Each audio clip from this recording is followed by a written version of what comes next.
What's going on, everybody? Hope you're having a fantastic day as always.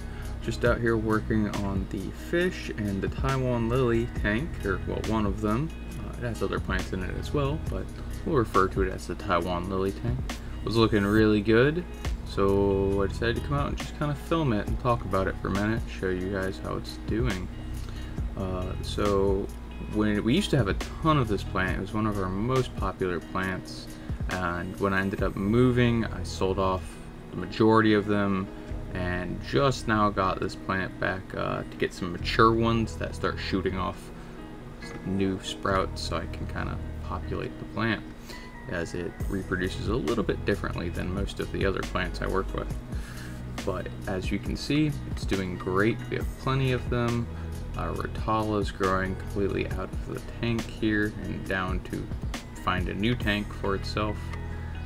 We have water wisteria in here as well, that's happy and growing out of the tank as well. That's it on the top right there.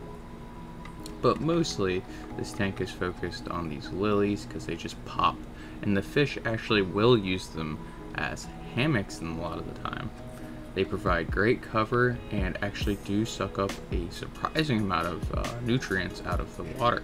Something I normally don't find in root feeders is that they keep your water really clean, but this is a root and column feeder, and that's the case for all root feeders, but this one seems to be a very efficient column feeder as well as root feeder. So that's something important to note if you're looking for something that can do that.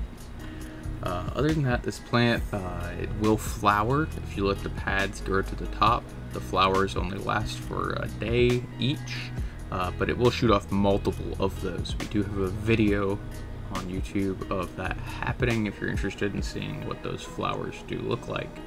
Now you can float this plant, you can root it.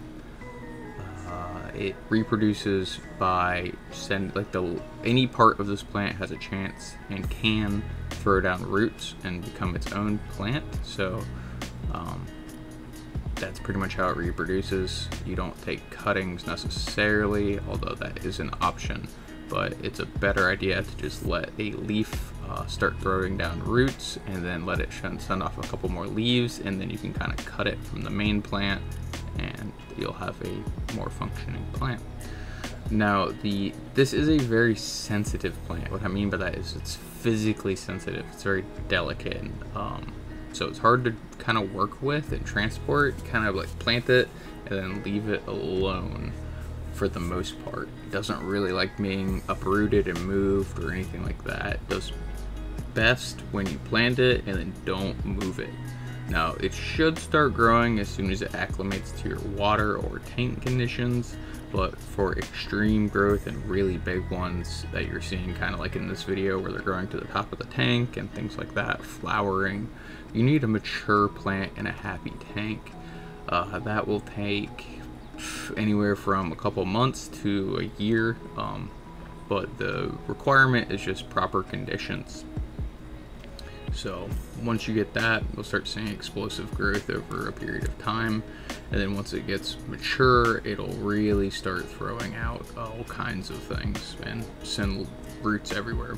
Now as far as trimming it, you can just cut all the I recommend cutting all the taller leaves because they will block the light from your lower leaves. So that's how you can get more short growth and more growth in general, is by removing the top set of leaves. But that's pretty much everything on this plant today. Hope you enjoyed it, and we'll see you guys in the next video.